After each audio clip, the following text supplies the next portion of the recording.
दोस्तों आज हम बात करेंगे मुंबई अंडरवर्ल्ड के सबसे चर्चित रहने वाले 5 खतरनाक डॉन्स के बारे में। जी हाँ, मुंबई के उन खलनायकों के बारे में जिनका नाम कभी दहशत का पर्याय हुआ करता था और उनकी कहानी आज भी गूंजती रहती है। तो चलिए जानते हैं मुंबई के टॉप 5 डॉन जिनके नाम से कांपती थी मुंबई। नंबर 5, हाजी मस्तान। दोस्तों अंडरवर्ल्ड की दुनिया में इस डॉन की इमेज रॉबिन हुड सरीखी है। यही वो डॉन है जिसके जीवन से इंस्पायर्ड होकर अमिताभ स्टारर फिल्म दीवार बनी और फिर Ajay Devgn starrer film once upon a time in Mumbai बनी।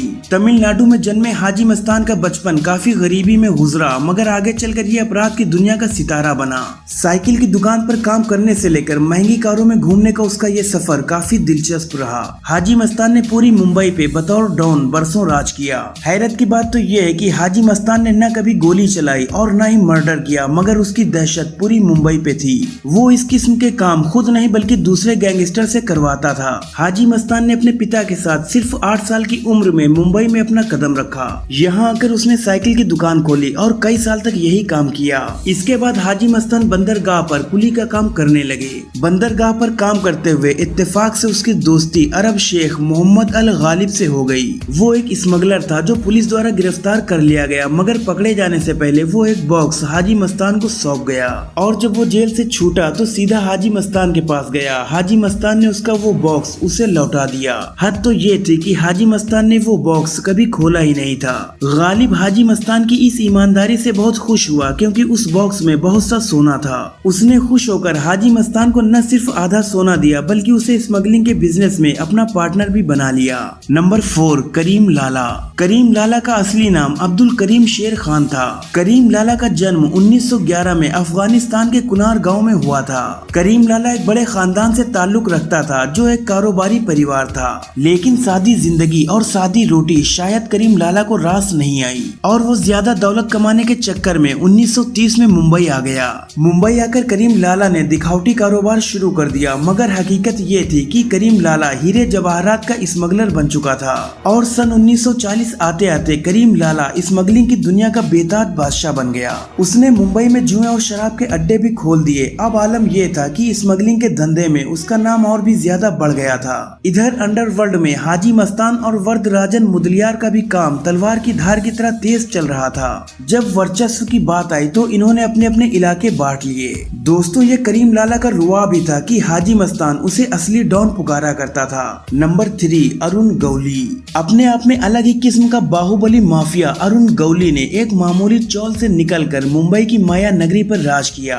जबकि 1960-70 के दशक में मुंबई में करीम लाला, हाजी मस्तान और वरदराजन के नाम का सिक्का चलता था। वक्त के साथ तमाम डॉन की कारगुजारियां बदलती चली गईं। कुछ ने तो सियासत का चोगा पहन लिया, कुछ मारे गए और कुछ देश छोड़कर भाग गए। तब अपराध की दुनिया में 2 ही खिलाड़ी बचे थे, एक अरुण गौली और दूसरा अमर नाइक, जिनके बीच मुंबई के तख्त को लेकर गैंग वार हुई। मुंबई पुलिस ने 1996 में अमर नाइक को एक मुठभेड़ में ढेर कर दिया और तभी से मुंबई पर अरुण गौली का राज चलने लगा। सफेद टोपी और कुर्ता पहनने वाले अरुण के गिरोह में सैकड़ों लोग काम करते थे। उसके गैंग में शार्प शूटर की कमी नहीं थी। कई बिजनेसमैन और बिल्डर अपने कारोबार को बढ़ाने और दुश्मन को खत्म करने के लिए गौली की मदद लेते थे। बाद में गौली हफ्ता वसूली और रंगदारी भी करने लगा क्योंकि अपराध में उसके पैर जम चुके थे। पुलिस की माने तो ऐसे कई मामले थे जिनमें गौली ने सुपारी लेकर मर्डर और मारपीट की घटनाओं को अंजाम दिया था, लेकिन सबूत और गवाहों की कमी के चलते वो हर बार बच जाता। लोग उसे सुपारी किंग कहने लगे थे। 1988-90 के बीच दाऊद और अरुण गौली के बीच भयंकर गैंगवार हुई। वजह थी राम नाइक का एनकाउंटर। गौली को शक था कि एनकाउंटर दाऊद के इशारे पर हुआ है। डी कंपनी और गौली की इस गैंगवार में कई छोटे डॉन्स मुंबई से भाग खड़े हुए थे। नंबर 2, मनिया सुर्वे। मनिया सुर्वे को एजुकेटेड हिंदू डॉन भी पुकारा जाता है। कहा जाता है कि अगर वो एनकाउंटर में मारा नहीं जाता तो डॉन दाऊद का निपटारा कर देता। सुर्वे ने मुंबई के कीर्ति कॉलेज से बीए किया था। दादर के नामी गुंडे भार्गव दादा की शरण में आने के बाद उसने मनिया बोधर के साथ मिलकर 1978 में एक आदमी की हत्या कर दी, जिसमें उसे उम्र कैद की सजा हुई। सजा के दौरान परवधा जेल में उसने सुभाष भटकल नाम के गुंडे को मार मार कर अधमरा कर दिया था। जेल के बिगड़ते माहौल को देखकर जेलर ने उसे रत्नागिरी जेल जेल में शिफ्ट कर दिया, जहां बीमारी के बहाने से वो अस्पताल में भर्ती हुआ और 14 नवंबर 1989 को पुलिस को चकमा देकर भाग गया। अस्पताल से भागकर मनिया सुर्वे ने मुंबई में अपना गैंग बनाया, जिसके साथ उसने बड़ी लूटों, कातिलाना हमलों और बैंक डकैती जैसी कई वारदातों को अंजाम दिया। एक दिन पुलिस को मुखबिर से खबर मिली कि मनिया सुर्वे अपनी गर्लफ्रेंड से मिलने वडाला आ रहा है। पुलिस और मनिया सुर्वे के बीच जबरदस्त मुठभेड़ हुई और आखिरकार मनिया सुर्वे पुलिस एनकाउंटर में मारा गया। नंबर 1, दाऊद इब्राहिम। दोस्तों, दाऊद का पूरा नाम दाऊद इब्राहिम कास्कर है। इनके पिता एक पुलिस कांस्टेबल थे। बचपन से ही दाऊद ने कई गैंगवार देखी थी, जिसका असर उसकी जवानी पर पड़ा।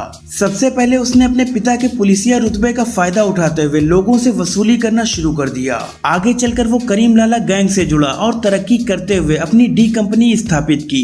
दाऊद रिस्क कम लेता था, इसलिए अपने दुश्मन को जिंदा छोड़ना वो कतई पसंद नहीं करता था।